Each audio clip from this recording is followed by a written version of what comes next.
So how is that working? Matt Finn helps us take a look at what's happening in Sweden. There may be lessons for us.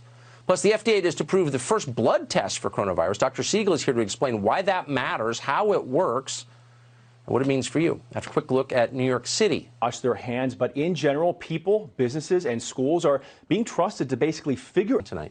So you've heard, of course, the case that Dr. Lipkin made, and I thought it was a pretty restrained, thoughtful case, but it's a kind of variation of what we've been hearing a lot.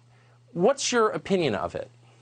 So here's what I would say. I'm not an epidemiologist, okay? I'm not a scientist. And to some extent, I come at this from the same perspective that I came at when I wrote Tell Your Children, which, as you mentioned, we've talked about a couple of times, which is I'm a journalist. And what I think I'm pretty good at is seeing whether what people say lines up with what's really happening.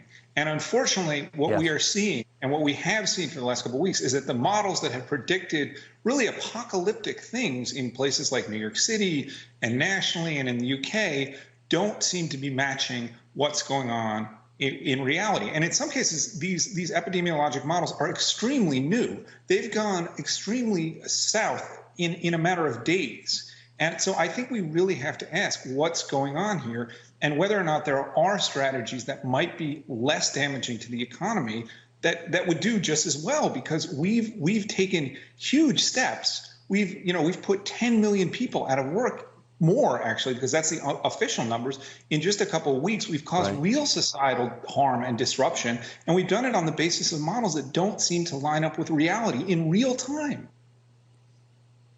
So let me ask you, and this is a conversation we're going to continue on this show, and we're going to do something on it tomorrow, taking a look at what the predictions were and what the outcome has been, because it's important to keep track. But just give us a couple of examples of what you're talking about when you say the models haven't produced accurate results. Sure. So the most recent one is the University of Washington model, which was created and released only a week ago, and as of today, predicted that as of today, there would be about 50,000 people in New York State hospitalized with coronavirus, and there are about 12 or 13,000. So this is a model that the numbers in a week have been off by a factor of 4. And that's also true for ICU beds. I think the delta there is about 3 to 1. Meanwhile, there's a state model actually in Oregon that's gotten very, very little attention that was just revised on Monday to show that if Oregon did nothing, if it ended the lockdown, this is the state's own prediction, is that there would be 90 people in ICU beds at the beginning of May. This is a state with more than 4 million people. If the lockdown continued, there'd be 30 people. So that's about 2 people a day different being in ICU versus not. And the question is, are we going to lock the state of Oregon down, cause real societal disruption? Yeah. In some cases, not in some cases, close schools, force kids, to be home with parents who in some cases may be very stressed, may be abusive. They're going to be out of sight of teachers. I'm very, very worried about the domestic violence and the child abuse implications of what we're doing. I agree. I agree. And the alcoholism and the suicide note, you're right.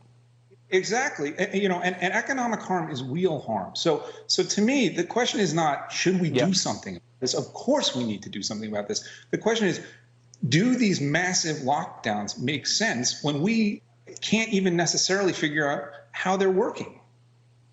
Yeah, I think, Alex, I want to have you back because I think this is, and a lot of people back, this is a rational approach that you're taking. Others are as well, and I think that's the way to make decisions, especially in crisis. I appreciate your coming on tonight. Thank you. It's a great pleasure. Thanks.